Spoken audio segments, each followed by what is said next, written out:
Hi guys, this is Vaults of History, and today I'm going to do an overview of World War II. Now, I'm just starting this channel, so I want to let you know why am I making a YouTube channel.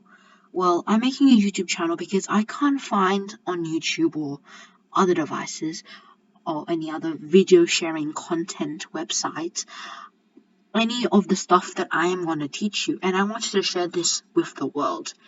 I'm not doing this for money. I'm not doing this so I can be famous. I'm only doing this to benefit other people. The content I am going to be sharing is about history in general, but more specifically in World War II. Today I will do it I will just skim the surface of World War II, but in the next video, which I will do tomorrow, I will do a more in-depth content of this particular time in history. Please like and subscribe to this channel. That will help me get people will watch this and they can learn. And I will see you very soon. Thank you very much, and please enjoy the video. Hi guys. Okay, this is Thoughts of History. Okay, when you think of World War II, one thing comes to mind: Adolf Hitler. Well, maybe not Adolf Cranky Pants, but most people would. Some of you may be asking, who is Adolf Hitler here?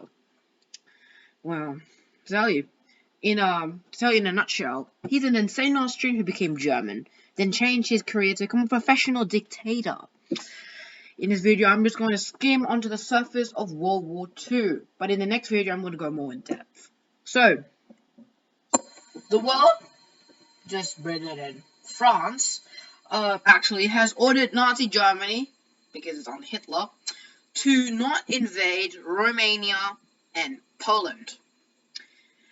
But Hitler, who is a crazy madman, took his army, marched into Poland, and World War II began.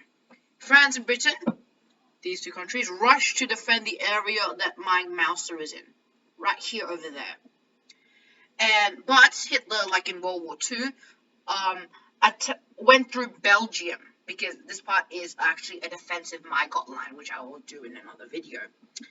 France and Britain were also already here, so they were going to have a hard time to get through that. But Hitler used a new tactic called Blitzkrieg. It's when a tank goes first and smashes through the enemy lines, and then soldiers come afterwards. So then they conquered France. They conquered France, and Britain was sent home. Meanwhile, before this, Germany and the Soviet Union and Russia have actually made a treaty to divide Poland up. So they divided Poland halfway, and Russia is actually having quite an embarrassing time trying to invade Finland, which is actually resisting strongly. Now, as the time when Britain is actually in Dunkirk, when the British soldiers are trapped there, Italy, under the bald guy, you guessed it, Benito Mussolini, joined Hitler to fight the Allies. Britain just wouldn't give up, and Germany would focus its attacks to the Soviet Union in what is called Operation Barbarossa. So they attacked, smashing through Soviet lines, and nearly came inside of Moscow, but Hitler started making mistakes from there, which I will also cover in another video. Now in Asia, Japan is actually expanding its empire. It's actually a part of a tri-pact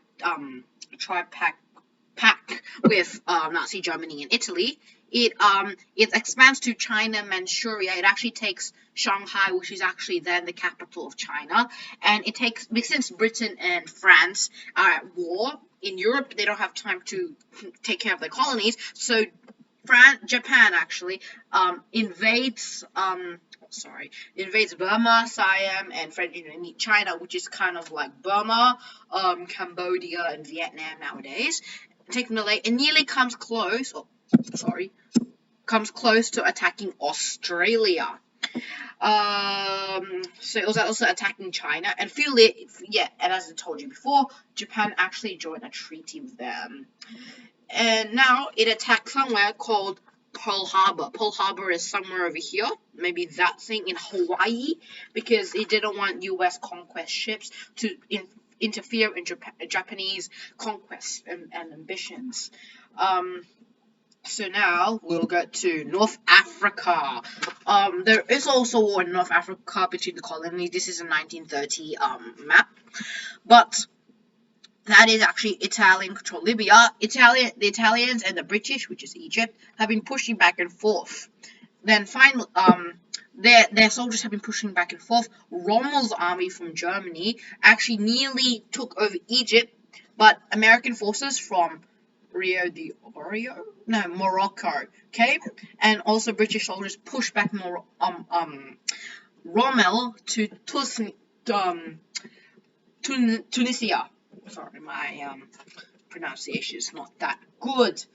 Now, in Japan, things are going bad for the Japanese.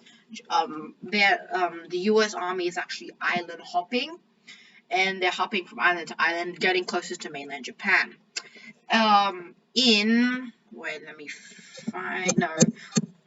Back in Europe, things are going bad for the Germans. D-Day on Normandy coast right here. So that's Omar. Where my mouse is the tip of it actually is Omar, Utah, Juno, Sword, and I think there's another one. I'm sorry, I forgot that actually. And now Hitler is actually now putting together his most evil equation. Yeah, I said it. He's not, but this is not a math equation. It's called the final solution. Is when he tries to destroy ethnic minorities, says like Roma, Slavs, and especially the Jewish nation. He starts executing them in camps all over Germany and Nazi Germany. Russia is actually now taking over. It is pushing back German forces. It actually took Warsaw and helped, and it's pushing back the tide. This is around 1943, and also the British are pushing back the Germans in France. Vichy France. Yeah, well, you don't know what Vichy France is. Vichy France is actually a puppet state for Germany. So now, 1945, Berlin is surrounded. We got the Soviet force down here. We got the Italian force down here because Italy actually changed its side and joined the Allies. They actually hanged Mussolini and his mistress in a gas station and started spitting at him. And the British, American, and the French are over here. Berlin is trapped. Hitler and his other Nazi elite either committed suicide or surrendered to the Allies, and that was VE, which is